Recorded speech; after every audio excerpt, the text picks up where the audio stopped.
শুভ সন্ধ্যা, নমস্কার। মনে হতে পারে যে আজকে এখানে আমি কেন, মনোরোগ বিশেষজ্ঞের এখানে কেন প্রয়োজন। অনামিকা যখন প্রথম আমাকে ইনভাইট করতে আসে তখন আমি ওকে এই কথাটা বলেছিলাম যে দেখো, তোমার ওখানে 8 থেকে 80 সবাই ইন অল এজ গ্রুপ তোমার মানে যারা আসে, যারা তোমার কাছে যোগা শেখে, কিন্তু এইরকম একটা সমাবেশে বোধ হয় তাদের জানা দরকার তারা কেন যোগা শেখে, কেন যোগা করে, বা এক্স্যাক্টলি আমাদের শরীরের মধ্যে কি হয় যোগা করলে। দেখুন, কতগুলো কথা আমরা সবাই জানি, যেমন যোগা আমাদের বডির ফ্লেক্সিবিলিটি, অর্থাৎ আমরা যাতে খুব সহজে আমাদের প্রত্যেকটা লিম্বকে মুভ করতে পারি, আমাদের প্রত্যেকটা জয়েন্ট মুভমেন্ট যাতে ফ্লেক্সিবল থাকে, সেই জিনিসগুলো খুব ভালোভাবে বজায় রাখে। এবং ধরুন একটা 13 বছরের মেয়ের বডির যে ফ্লেক্সিবিলিটি, একটা 53 বছরের মহিলার বডির ফ্লেক্সিবিলিটি কিন্তু এক হবে না। কারণ বয়স বাড়ার সাথে সাথে এজিং প্রসেস আমাদের সমস্ত মাসল, টেন্ডন এবং রিফ্লেক্স, অর্থাৎ কোনো কিছু করার যে ক্ষমতা, সেগুলোকে ক্রমশ কমিয়ে দেয়। সুতরাং একটা প্রশ্ন হতে পারে, তাহলে 53 বছরের মহিলার কি যোগা করে কোনোই লাভ নেই? একেবারেই উত্তরটা ঠিক নয়, বা প্রশ্নটা ঠিক নয়। ব্যাপারটা হচ্ছে যে yoga is not about only flexibility, only muscle strength. যোগার এত ভ্যারিড একটা বেনিফিট আছে, এবং সেটা একদম মাথার চুল থেকে পায়ের নখ অবধি। মাথার কথা যখন এলো তখন একটু বিস্তারিতভাবে বলা যায়। অ্যাকচুয়ালি আমাদের ব্রেন, অর্থাৎ আমাদের মস্তিষ্ক, যেটা কিনা ভগবানের সব থেকে জটিল একটা সৃষ্টি, এবং যে মস্তিষ্কর জন্যই আজ আমি এখানে দাঁড়িয়ে কথা বলছি।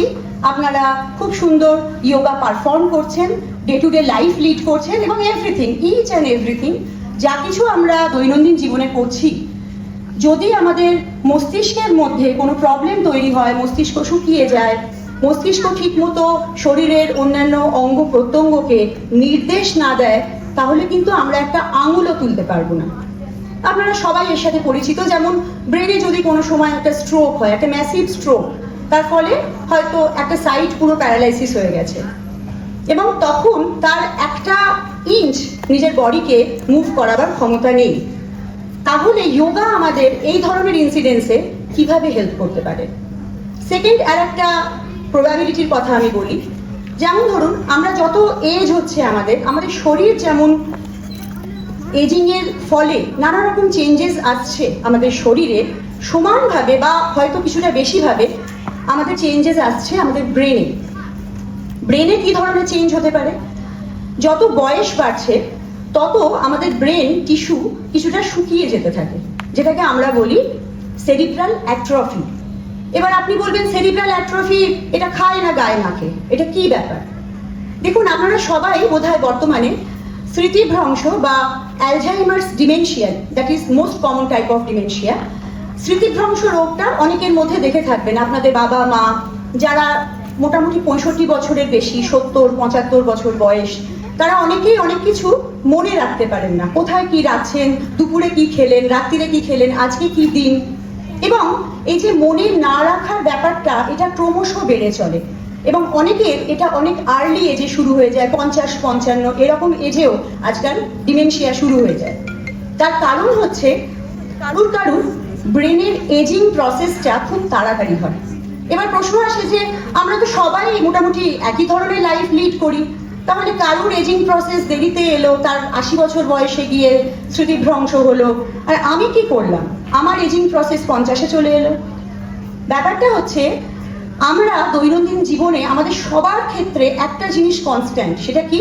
সেটা হচ্ছে স্ট্রেস, মানসিক চাপ, দৈনন্দিন জীবনের প্রত্যাশার চাপ।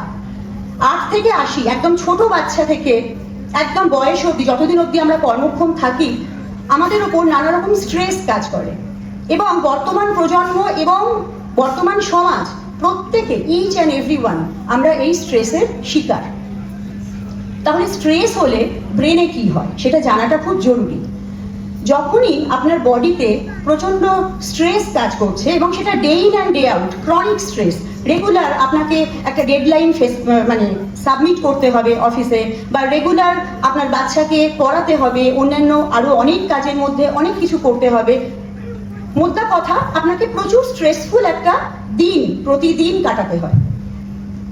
যখন বয়স কম থাকে আমরা এই স্ট্রেসটা নিতে পারি, কিন্তু যখন আমাদের বয়সটা ক্রমশ 30, 40, 50 বা তারও বেশি হতে থাকে, তখন এই স্ট্রেস নেওয়াটা আমাদের পক্ষে ক্রমশ কষ্টসাধ্য হয়ে ওঠে।